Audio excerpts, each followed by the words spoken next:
बिस्मिल्लाहिर्रहमानिर्रहीम। अस्सलामुअलैकुम। मेरा नाम है उम्मे मूसा और आप देख रहे हैं Asra Express YouTube and Facebook channel. आज हम जो कहानी आपको सुनाने आए हैं उसका नाम है सरकार जी आप खुश हैं ना। तो कहानी का आगाज़ करते हैं। नाम तो उनका गज़नफ़र ख़ान था, मगर सब उन्हें चाचा खुशी मोहम्मद कहते थे।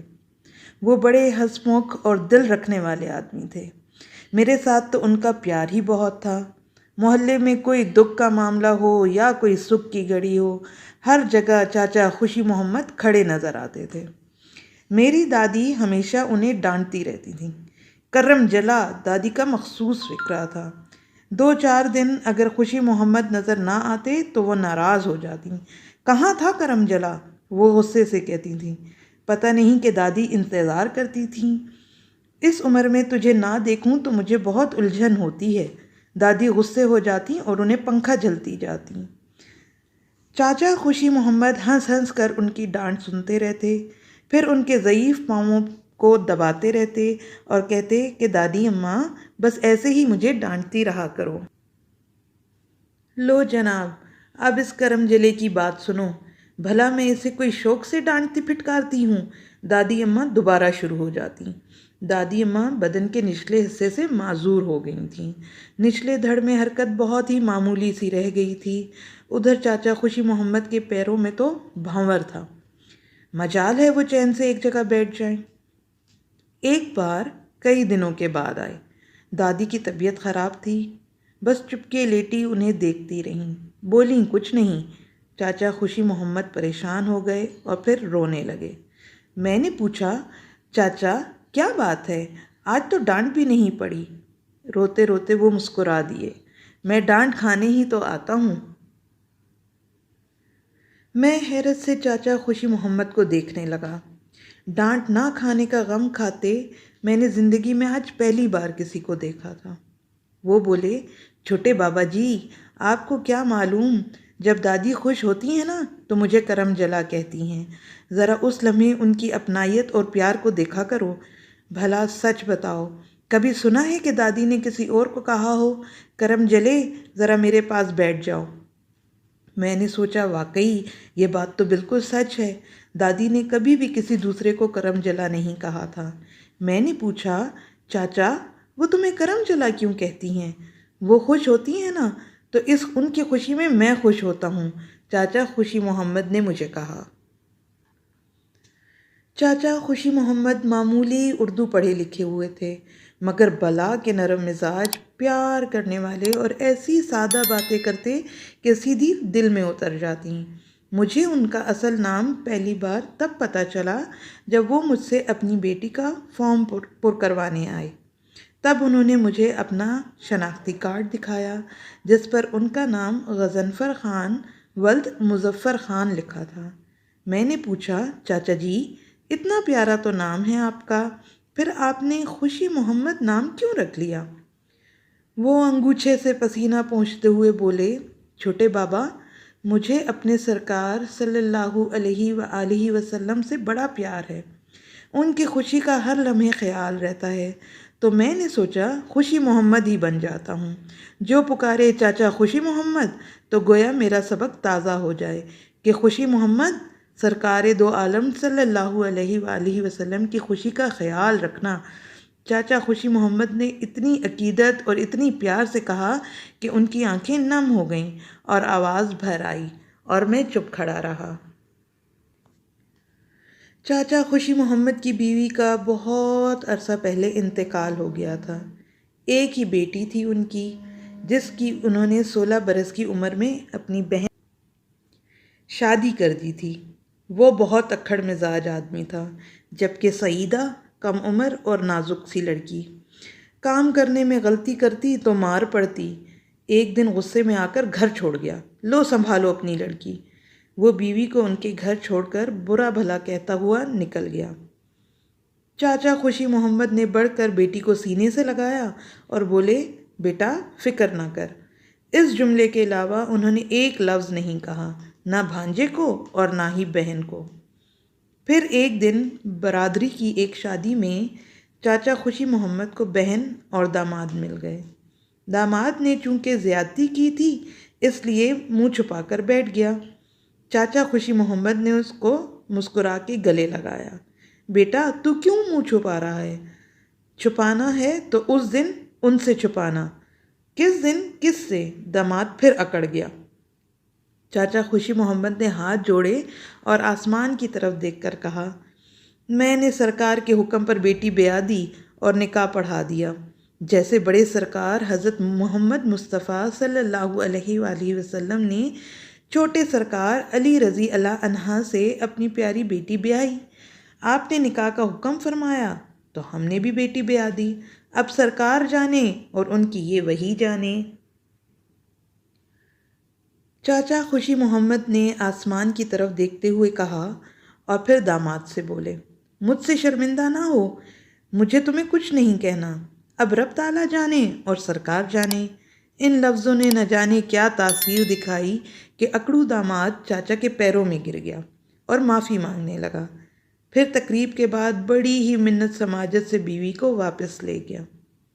एक दिन देखा कि मेरी भतीजी जो कि 5 बरस की है, उसने चाचा खुशी मोहम्मद को अपना हाथी बनाया हुआ है। चाचा ने अपना साफ़ा सर से लपेट कर उसके पलुओं को अच्छी तरह से मोड़कर सूंड बनाई हुई है और हाथी बने हुए हैं और रबिया बीबी को लेकर सहन में चारों हाथों पैरों से फिर रहे हैं और वो ये चिल्ला रही है, चल मेरे हाथी चल चल चल, चल मेरे हाथी चल चल चल, और बेतहाशा हंसे जा रही है। चाचा खुशी मोहम्मद भी हंस रहे हैं। वो जब तक खुद थक के उतर नहीं गई, चाचा उसे हाथी बनकर इधर उधर फिराते रहे। मैंने कहा, देखो चाचा, अपने घुटने छील लिए आपने नंगे फर्श पर। चाचा खुशी मोहम्मद ने कहा, छोटे बाबा, अपने घुटने देखूं या बिटिया का मुस्कुराना देखूं, कह के लगाना देखूं। जब वो हंस रही थी ना तो मेरे सरकार खुश हो रहे थे। वो बच्चों को बड़ा प्यार करते थे ना जी। चाचा खुशी मोहम्मद का जवाब ऐसा था कि मैं फिर आगे कुछ बोल ही ना सका। चाचा खुशी मोहम्मद किसी की बीमारी में एक पैर से खड़े हो जाते। मोहल्ले में तो उनकी यारी सबसे ही थी। आसपास के इलाके में भी कोई बीमार हो जाता या किसी के घर मैयत हो जाती, वो जिम्मेदारी चाचा खुशी मोहम्मद को सौंपकर मुतमईन हो जाते। मैयत को नहलाना, मैयत को धुलाना, कफन देना, फिर कब्रिस्तान लेकर जाना, कब्र खुदाई करवाना, फिर आप लेटकर कब्र की वसअत व गहराई का अंदाज़ा करके मैयत को होले होले कब्र में उतारना। अल्लाह जाने चाचा खुशी मोहम्मद को क्या मिलता था। इन तमाम खिदमतों के आखिर में एक छोटा सा जुमला, बस आप खुश हो, बस आप खुश हो। वो मेहनत मजदूरी करते, कोई उजरत अदा करने में नखरे करता, चाचा खुशी मोहम्मद एक लफ्ज़ ना कहते। जो पैसे देता वो रख लेते और कहते, बस आप खुश हो तो मैं भी खुश हूँ। एक दिन मैंने देखा कि चाचा खुशी मोहम्मद अपना ट्रंक पकड़े अपनी चारपाई उठाए चले जा रहे हैं। कहाँ चले? मैंने पूछा। बोले, मस्जिद में मौलवी साहब ने कहा है कि तुम अकेले हो, इधर चले आओ। दिन भर मेहनत मजदूरी करते हो, रात में मस्जिद में ही सो जाया करो। उनके अंदाज में बड़ी ही सादगी थी। मैंने कहा, आपका तो अपना घर है तो फिर मस्जिद में रहने की क्या ज़रूरत है? कहने लगे, वो दामाद को ज़रूरत थी ना पैसों की, तो मैंने बेच दिया। मैं हैरत से उन्हें देखने लगा, फिर कुछ सोच कर बोला, तो क्या हुआ? हमारा इतना बड़ा घर है, वो आप ही का तो है। दादी को पता चलेगा ना तो वो नाराज़ हो जाएंगी कि घर के होते हुए आप मस्जिद में क्यों रहे। चाचा खुशी मोहम्मद हंसने लगे। छोटे बाबा, उन्होंने कहा, अब आखिरी उम्र में लोगों का एहसान क्या लेना? अल्लाह की दी हुई जान है, अल्लाह ही को देनी है, तो फिर उसी के पास जा रहा हूँ। उन्होंने नरमी से कहा, फिर हंसते हुए मस्जिद में दाखिल हो गए। मैंने घर आकर दादी को बताया तो वो हंसने लगीं और बोली, करम जली की ज़िद्दें तो देखो, अब अल्लाह के घर रहने चला है, जा इसे ले आ। मगर चाचा खुशी मोहम्मद ने मस्जिद नहीं छोड़ी। मैं कुछ दिनों के बाद चाचा से मिला तो उन्हें बुखार था। कमज़ोर भी बहुत हो गए थे, घुटने सूजे हुए थे। वो कहीं से अभी अभी आए थे। मैंने पूछा, इतनी ख़राब तबीयत में कहाँ गए थे? बोले, चक हमीद में मास्टर नूरुद्दीन का इंतकाल हो गया, जनाजे में शरीक होने गया था। यार बचपन का बेली था ना जाते तबीयत ठीक हो जाती तो पुरसा दे आते। चाचा खुशी मोहम्मद बोले, ना छोटे बाबा ना, क्या सोचता वो कि जब तक जीता रहा खुशी मोहम्मद आता रहा, अब मर गया तो जनाजा पढ़ने नहीं आया।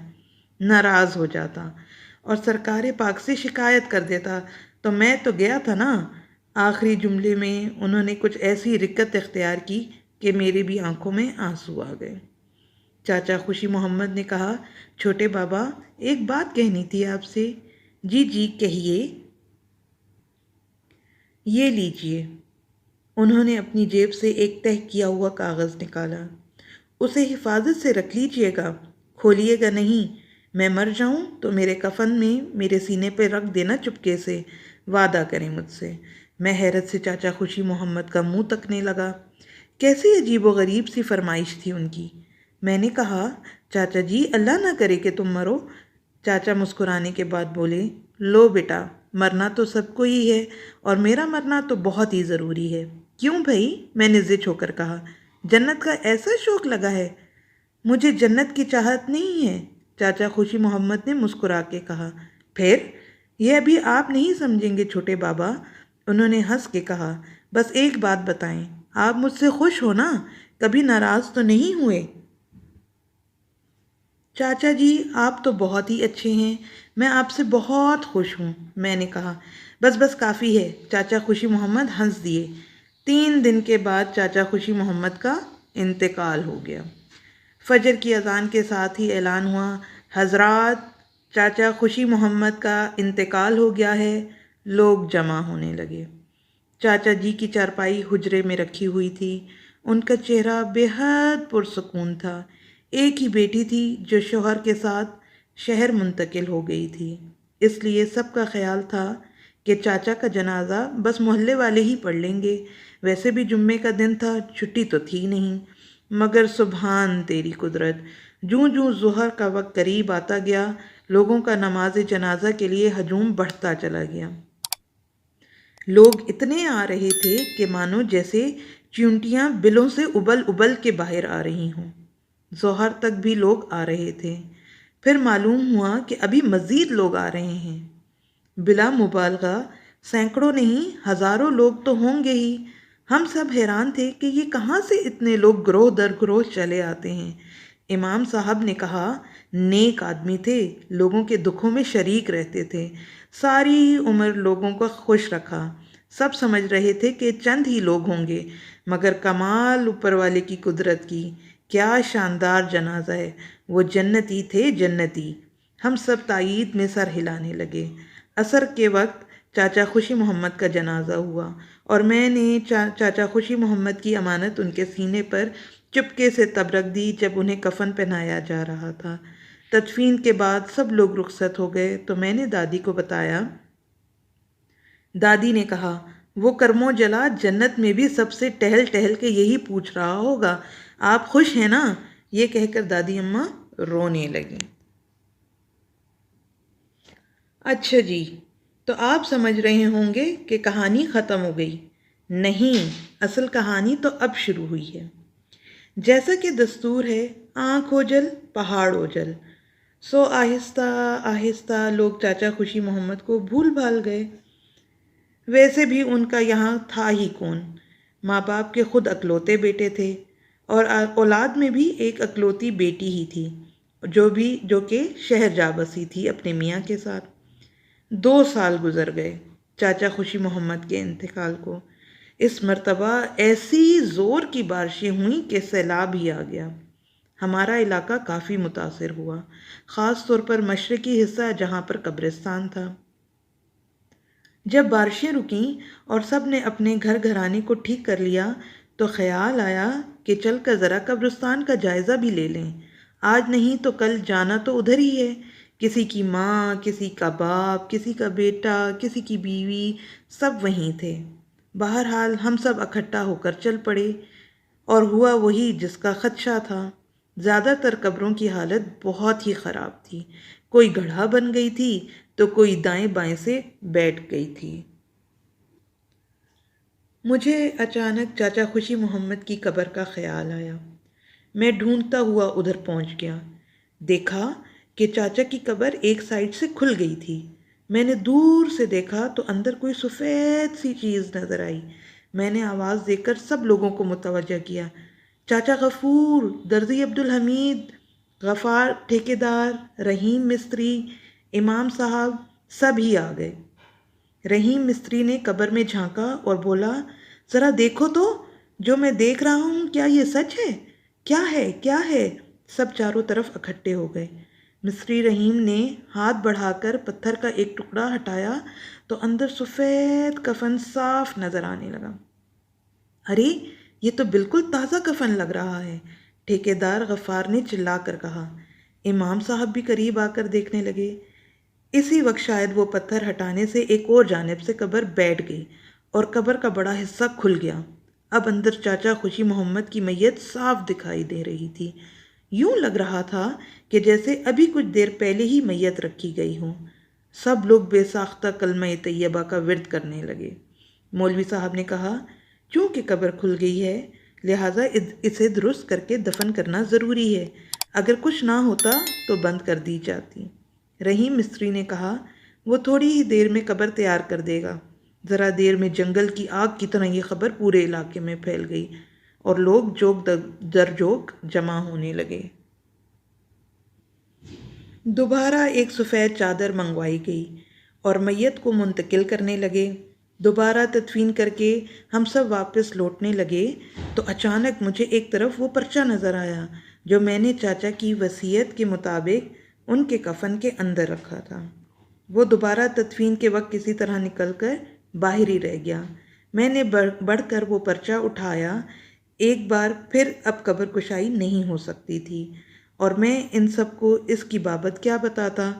मैंने देखा कि कब्र में पानी के बावजूद वो पर्चा ख़राब नहीं हुआ था। हम वापस घर लौट आए। कुछ ही देर में पूरे इलाके में ये बात खुशबू की तरह फैल गई। हर तरफ जज्बात अंगेज़ हैजान फैल गया। भला ये कोई मामूली बात तो थी नहीं कि चाचा खुशी मोहम्मद की मैयत ना सिर्फ सलामत रही बल्कि उनका कफन भी मैला नहीं हुआ था। मैंने अपने कमरे में आकर जेब से वो पर्चा निकाला। अचानक मुझे चाचा खुशी मोहम्मद की बात याद आ गई। छोटे बाबा, बस आप नहीं समझेंगे। तो क्या ये पर्चा मुझे समझाने के लिए था? मैंने लरसते हुए हाथों से पर्चा खोला। शिकस्ता तहरीर में लिखा हुआ था,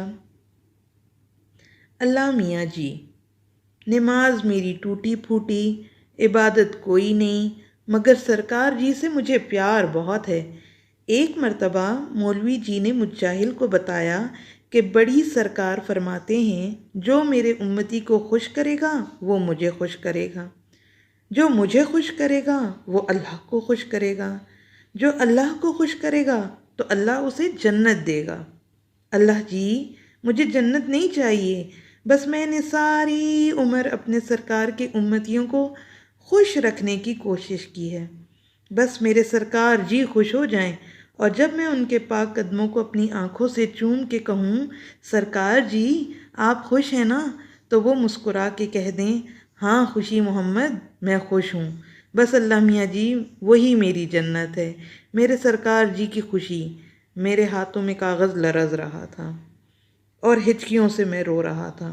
सरकार जी के अल्लाह मियाँ खुश हैं, तभी तो उन्होंने अकेले खुशी मोहम्मद के जनाजे के लिए हज़ारों को भेज दिया। वो तो बहुत प्यार करने वाले थे, मगर अपने प्यारे के प्यारे को मट्टी में कैसे मिलने देते। सरकार जी आप मुझसे भी खुश हो जाइएगा। मेरे आंसू रुक नहीं रहे थे। मुझे यकीन नहीं था कि चाचा खुशी मोहम्मद सरकार के कदमों में बैठे मुस्कुराते हुए मुझे देख रहे होंगे और कह रहे होंगे, छोटे बाबा, मैं उस जन्नत का नहीं, मैं इस जन्नत का लालची था। अब तो आप समझ गए हैं ना।